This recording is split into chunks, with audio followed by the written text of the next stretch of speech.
All right, let's dive right in. We are stepping into what is basically a cosmic courtroom. A huge wager has just been settled between God and the devil over a single human soul. And you and I are here for the final arguments. And believe me, the verdict here isn't just about one man's fate.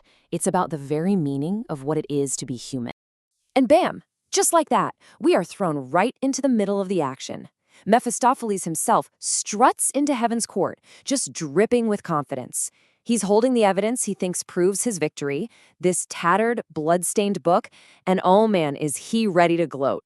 You can feel the tension right from the first line. So, what's the backstory here? Well, there's been this long-standing bet over the soul of a monk, a guy named Boniface, and it just ended violently.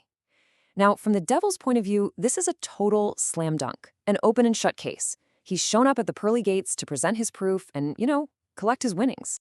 Okay, so Mephistopheles lays out his case, and you've got to notice it is all about the physical world.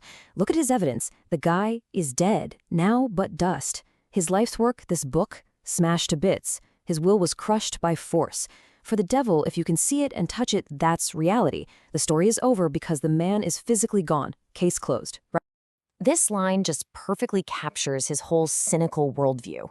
He's basically saying, look, all of Boniface's struggle, all his noble effort, what did it get him? Nothing. It all just led to a pointless, dusty death. In the devil's eyes, the end result, death, is the only thing that matters, and it proves the entire effort was completely worthless. And this, right here, sets up the fundamental conflict of the entire dialogue. See, this isn't just about one soul anymore. It's a massive clash between two totally different ways of measuring the value of a life. One side sees only the material, physical result, while the other sees something much, much deeper. This slide just lays it all out, doesn't it? It's like they were watching two completely different movies. On the left, you've got Mephistopheles' view, a body lost. But look to the right. The Lord sees a will that ascends. The devil sees a smashed book. God sees the idea inside it, the word within, that can't ever be destroyed. All that physical destruction is just noise. The real event, the man's act of spiritual freedom, was totally invisible to the devil. But Mephistopheles, he's clever. He comes back with this brilliant twist. He claims he didn't just win the wager, he actually engineered the guy's martyrdom. He's arguing that by pushing Boniface into a fight, he was just giving the monk the glorious end he secretly wanted all along. It's such a bold move, basically saying, hey, I made your saint for you, so his soul belongs to me as payment. Right when it seems like Mephistopheles might actually have a point, the entire scene just flips on its head. A divine intervention comes in and completely changes the terms of the debate. We're moving away from a legal argument and into something far more mystical. So out of absolutely nowhere, a heavenly choir starts to sing, and a shower of what are described as burning roses falls from the sky.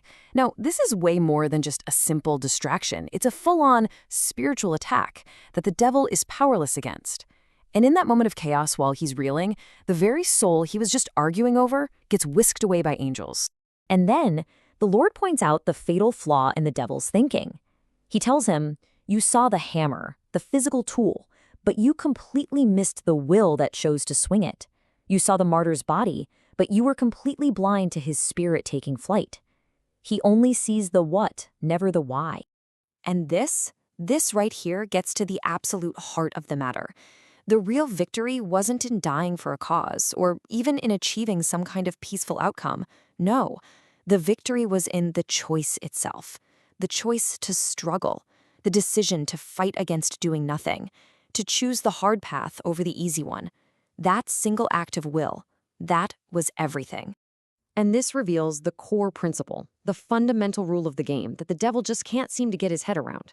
It's the reason why, from God's perspective, this wager was absolutely impossible for him to win from the very beginning.